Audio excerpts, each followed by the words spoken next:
আসসালামু আলাইকুম বন্ধুরা।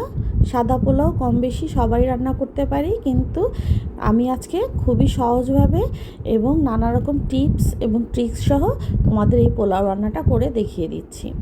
তার জন্য একটা প্যান বসিয়ে তাতে বেশ কিছু পেঁয়াজ বেরেস্তা করে নিব, আর সাথে দিয়ে দিচ্ছি গরম মশলা, তেজপাতা, দারচিনি, এলাচি। পেঁয়াজটা একটু নরম থাকতে থাকতেই আমি চালটা কিন্তু দিয়ে নিয়েছি। আর এখানে আজকে আমি চিনি গুঁড়া চাল 1 কেজির মতো নিয়েছি। চালটা 10-15 মিনিট ভালো করে ভিজিয়ে ধুয়ে তারপর ঝরা দিয়ে নিয়েছিলাম। একদম যখন চালটা খুব ভালো ঝরঝরা হয়ে যাবে, তো পানি থাকবে না, তখনই আমি চালটা কিন্তু তেলের মধ্যে ভেজে নেব। আর এখানে তেলের পরিমাণটাও একটু বেশি দিতে হবে। 1 কেজির জন্য আমি এখানে প্রায় হাফ কাপের মতো তেল দিয়েছি। আর তোমরা চাইলে ঘিও ব্যবহার করতে পারো, তবে আমি একদম রান্নার শেষে ঘিটা ব্যবহার করব।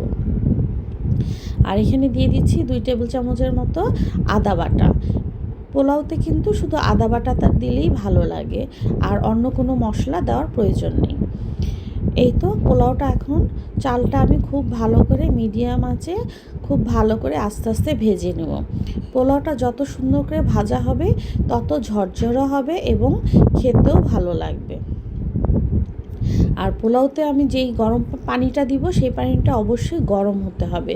তার জন্য আমি পাশের চুলায় গরম পানি বসিয়ে নিয়েছি, সেই পানিটা গরম হতে দিয়েছি। খুব ভালো গরম পানি, একদম টকবকা গরম পানি পরিমাণ মতো দিতে হবে। এখানে আমি 1 কেজি চালের জন্য প্রায় 1.5 কেজি গরম পানি দিব।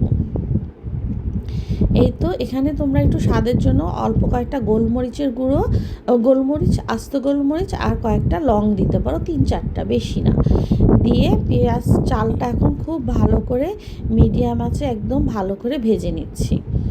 এভাবে চালটা যখন ভাজতে ভাজতে ভাজা হয়ে যাবে এবং তেলটা একটু ছাড়া ছাড়া হয়ে যাবে চালের থেকে এবং চালের একটা সুন্দর গন্ধ বের হবে, তখনই তোমরা গরম পানিটা দিয়ে দিতে হবে। এই তো এখন আমি গরম পানিটা দিয়ে দিচ্ছি। এখানে আমি 1 কেজি চালের জন্য একদম মাপা মাপা গরম পানি দিয়ে দিচ্ছি 1.5 লিটার, মানে 1 কেজি আরও হাফ লিটার, আরও 500 গ্রাম। এভাবে পানিটা দিয়ে তারপর কিন্তু চুলার জালটা একদম এখন দমকা বাড়িয়ে দিতে হবে, দিয়ে খুব ভালো করে নেড়ে নিতে হবে।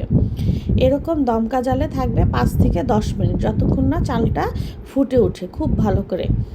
চালটা কিন্তু যতক্ষণ না ফুটে ওঠে ততক্ষণ ঢাকনাও দেওয়া যাবে না এবং কমিয়েও রাখা যাবে না। এই তো এখানে আমি 1 টেবিল চামচ, প্রায় 1.5 টেবিল চামচের মতো লবণ দিয়ে দিলাম। আর লবণটা কিন্তু খুবই বুঝে শুনে দিতে হয়, বেশি দিলে কটা হয়ে যায় আর কম দিলে একদম পানসে লাগে। তার জন্য পানিতে যখন লবণটা দিবে অবশ্যই যখন পানিটা কটা কটা লাগবে তখনই বুঝতে হবে লবণের পরিমাণটা ঠিক আছে। এই তো আমি এখন ঢাকনা খুলে কাঁচামরিচ দিয়ে দিলাম। তারপর পোলাও চালটা খুব ভালো করে যতক্ষণ পানি থাকে আমি অনবরত নাড়তে থাকবো। এভাবে নাড়তে থাকলে চালটা লেগে যাবে না এবং খুব সুন্দর ঝরঝরাও হবে। এভাবে নাড়তে নাড়তে পানিটা যখন একটু কমে আসবে তখন আমি তাতে দিয়ে দিব একটু গরম দুধ। এখানে কিন্তু তোমরা চাইলে মিলভিটা দুধ বা পাউডারের দুধ দিতে পারো। এখানে আমি 1 কাপ ঘন দুধ দিয়ে দিচ্ছি, মিলভিটার সাথে একটু পাউডার দুধ মিলিয়ে।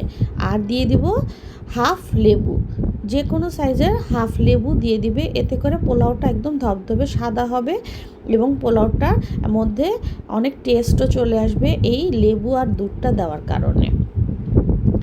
লেবু আর দুধটা দিয়ে আমি এখন পোলাওটা খুব ভালো করে আবার নেড়ে চেড়ে দিব। নেড়ে চেড়ে তারপরে চুলার পোলাওটা ভালো করে ঢাকনা দিয়ে ঢেকে দিব। এই তো বন্ধুরা দেখতে পাচ্ছ পানীয়টা কিন্তু অনেকটা টেনে এসছে। এই পর্যায়ে চালটাও তোমরা দেখবে, যদি পুরানো চাল হয় তাহলে আরেকটু গরম পানি দিবে, আর যদি নতুন চাল হয় তাহলে কিন্তু পানি বেশি লাগে না, অল্প পানিতেই হয়ে যায়। এই তো আমার চালটা কিন্তু পুরানো ছিল, আর একটু একটু পানি থাকতে থাকতে আমি যখন দেখেছি চালটা মোটামুটি হয়ে আসছে তখনই চুলার জালটা একদম কমিয়ে এখন ঢাকনা দিয়ে ঢেকে দিলাম। তারপর 10-15 মিনিট পর ওয়েট করে তারপর এখন আবার নেড়ে চেড়ে দিচ্ছি। এখন এই অবস্থায় আমি চুলার জালটা একদম কমিয়ে এবং তাওয়াটা খুব ভালো করে গরম করে নিতে হবে পাশের চুলায়। তাওয়াটা একদম গরম তাওয়ার মধ্যে একদম নিভু নিভু চুলায় রেখে দিব 10 থেকে 15 মিনিট। আর এদিকে পেঁয়াজ বেরেস্তা, ঘি আর কিছু পেস্তা বাদামও দিয়ে দিলাম। আর তোমরা চাইলে কিশমিশও দিয়ে দিতে পারো। এই তো এভাবেই আমি ঝটপট করে কিন্তু পোলাওটা রান্না করে ফেললাম।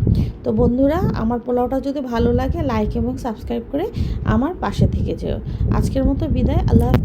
আল্লাহ হাফিজ বন্ধুরা।